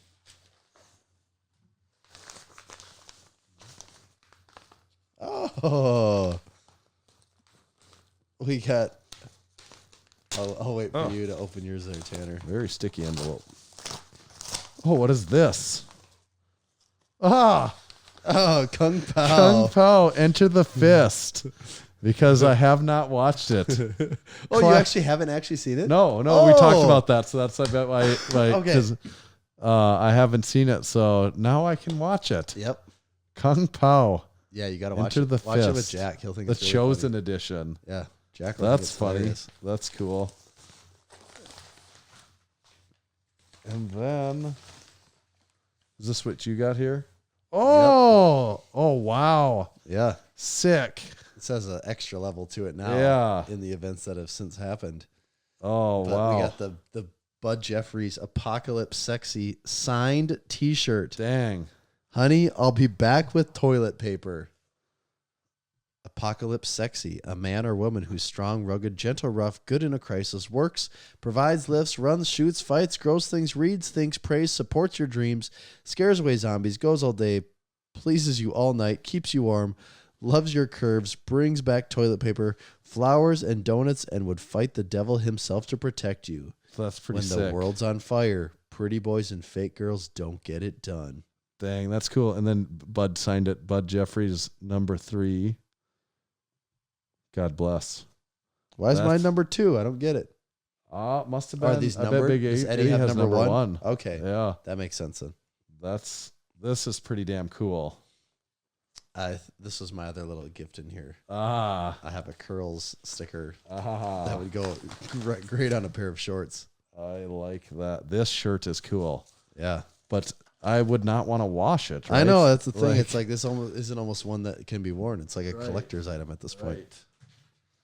That's pretty cool. That's really Wow. cool, Big Eddie. Well, thanks a lot, Eddie. Yeah, I mean, 1, for everything that you've done. especially 2, with everything going on. 2, for this damn package. Yeah. What's in the box? Now we know. Big Bud, R.I.P. Yeah. Okay. We'll see if I let my wife have any of this chocolate or not. And then, this is from Bud too, then, right? Not. I thought maybe this would be. Well, no, no, this is it's from PA. PA. So that's Pennsylvania. It's just the I love intercourse part of it. Yeah. So it threw you off. All of the intercourse. Yeah. Very cool. Let's see. What else do we got here? A couple things Got a here. couple ads we got to read. Yep. And I wanted to get out a couple of podcast reviews Oh, yeah. quick as long as we had time. This first one is from Big Handsome Derek. 5 stars. I'd rate the Massenomics podcast at least 3 cool beans if I wasn't worried about disrupting the space-time continuum. For everyone's safety, I'll say 5 stars and 5 JD powers for now. The boys make me feel like my subpar hygiene is acceptable and that someday my mediocre lifts will improve. Good luck finding a stronger podcast about nothing where you learn something and laugh in every episode. My internet bill is in collections because of the money I instead spent on lift shorts. So I should wrap this up. Much love and respect. This next one's from CJ Morgani. And please leave us a 5-star review like this. We like to read them on air. It adds to our numbers. It gets us on the road to 500 reviews, which we're chasing down. We're reeling it in. And it helps us maybe help more people find the Massenomics podcast, which is always great. Big CJ says, so much information. This podcast has taught me so much about how to get strong, how to stay strong, how to use that strength. For the sake of brevity, I will just give one example of the insight you can glean from listening to these two titans of industry. Buddy Caps first started lifting weights. It goes on to a whole bunch of stuff that we're going to get to in just a moment here. Next one is from J Bedwell 96, podcast of some sort. Coming in from Central, Southeast Pennsylvania. Do you know what's in your podcast? If you listen to the Massenomics podcast, you always will. Massenomics prides itself on being fully transparent, never using proprietary blends, and always providing its listeners with top quality products. They offer different apparel from tanks to tees. Don't even think about those hats. They have great ingredients that increase muscular endurance, maximize performance, and increase focus, and get that much sought after pump. Throwing in the Fusion Sports Performance ad in that one. Yeah. Sponsors getting double duty today. Right. Next one is from Gen P1210, taste test. Excuse me as I hop off my hula chair, still jacked from 6 scoops of ejaculoid. Whoa. From the 10,000 foot view, this is just a segment podcast, but as they bring it down to earth, you can see that it is loaded with info how to get strong, how to stay strong, and how to use your strength. If you're starting, don't worry, it won't take long to understand the inside jokes and backhanded compliments. The segments are a living, breathing organism and come and go at will. Just when you think they are gone, boom, they pop back up. Right back at you. Yep, grab a warm LaCroix and enjoy the ride. Don't forget to leave a review, but wait till you have something funny to say. Also, buy all the hats you can. Coming to you from northwestern South Jersey from my wife's iPad for the infamous second review. This podcast is very cool beans. Big love, guys. Big beer belly _lifts. Big Chris. Nice. Oh, thanks, guys. Good reviews right there. I'm going to read us an ad then. Yeah. Right? Yeah. We'll also have a quick overrated, underrated segment, too. Oh. We can do that post-ad. Awesome. Okay. Today's show is brought to you by none other than, that's right, Texas Power Bars. Buddy Caps first started lifting weights in the late 60s and began powerlifting in the mid-70s. At the time, he was working for Image Barbell, building gym equipment. Around 1976, a local machine shop started making Olympic bars for them, calling it the Image Bar. In 1977, Image Barbell became Champion Barbell.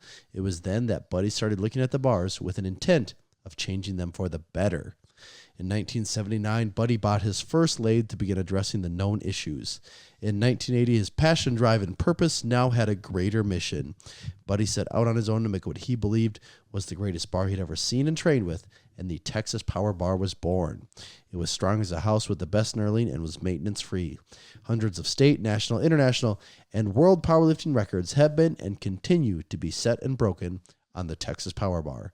To learn more about Texas Power Bars and buy one of their legendary bars, visit texaspowerbars.com. Thank you. Thank you, TPB. Texas. Quick game of overrated, underrated. Are you relatively familiar with the rules, Tommy? I'm familiar. You've been here, done that, haven't you? Yeah. All right. Overrated or underrated? Columbus, Ohio.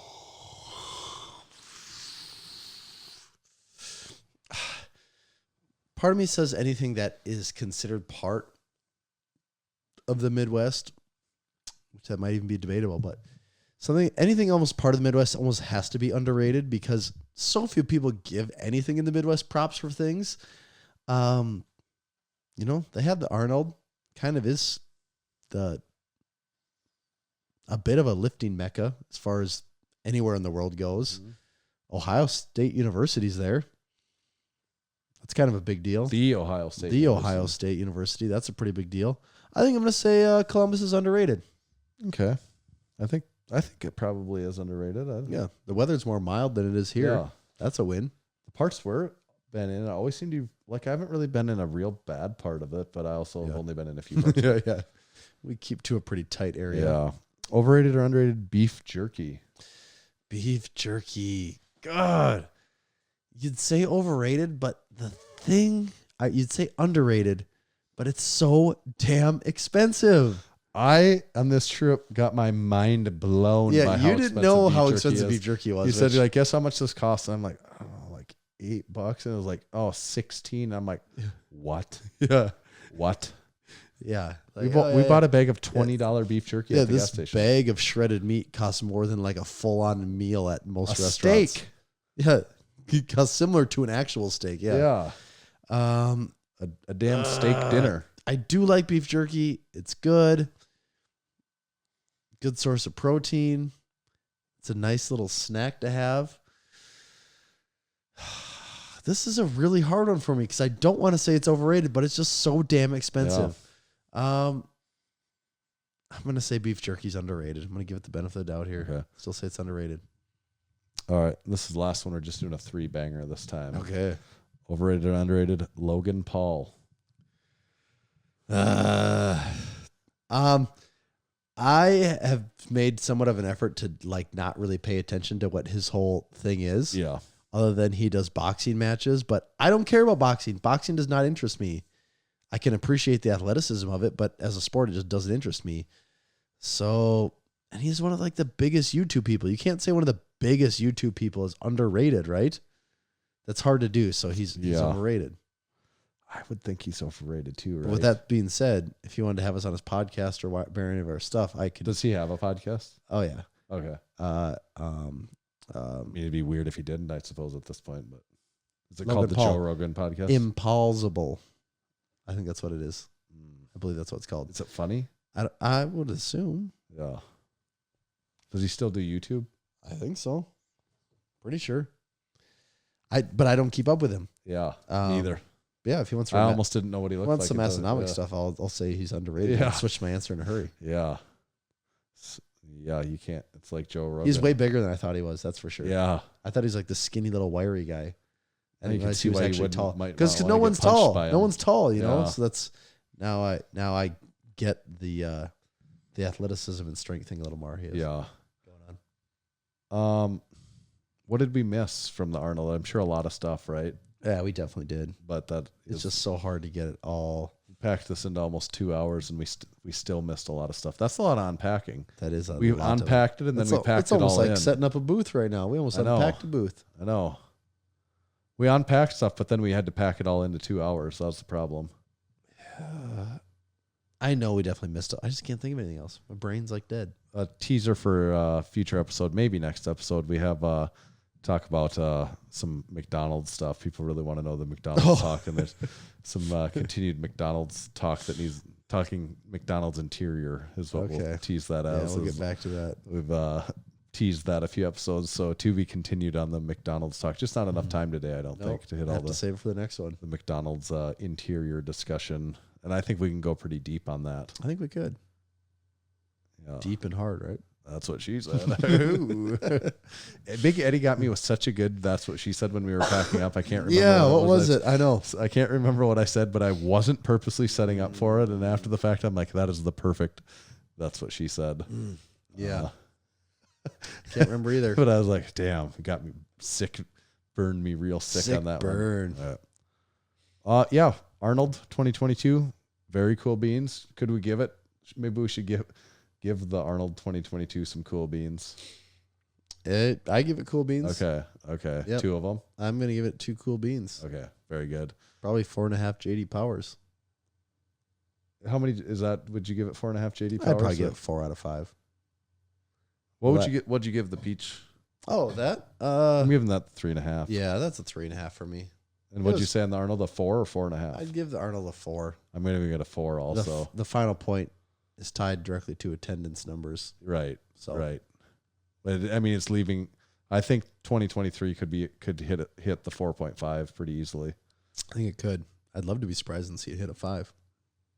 5's tough. Have we ever had It's a very true tough. 5? No, but the Arnold could do it. It could. Only time will tell. Yep. Only got to wait a year. Only a year. Anything else? I think that's everything. All right, Tommy, where do they find you You at? can find me at Tomahawk_D.